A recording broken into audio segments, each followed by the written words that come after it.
మగవాడు ప్రశాంతంగా ఉండాలి అంటే ఈ విషయాలు ఎవ్వరికీ చెప్పకూడదు. పురుషుడు తను ఖాళీగా ఉన్నాను అని ఎవ్వరికీ చెప్పకూడదు. పురుషుడికి ఏ పని లేకపోయినా ఇంటి వద్ద మాత్రం ఉండకూడదు. ఒకవేళ ఉంటే భార్య ముందు, బంధువుల ముందు చులకన అయిపోతాడు. ఏ పని లేకపోయినా బయటికి వెళ్ళి తమ అర్హతకు తగ్గ పని వెతుక్కోవడం మంచిది.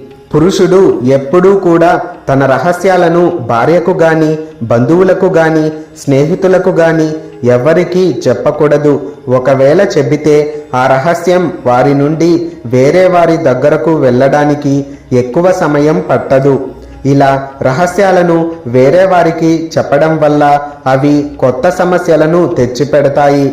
తన అనారోగ్య సమస్యల గురించి పురుషుడు ఎవ్వరికీ చెప్పకూడదు. ఇలా చెప్పడం వల్ల నువ్వు కోలుకోవాలని కోరుకునే వారికన్నా నువ్వు అనారోగ్యంతో ఆర్థిక సమస్యల్లో ఎప్పుడు కూరుకుపోతావా అని ఎదురు చూసే వాళ్ళే ఎక్కువ ఉంటారు.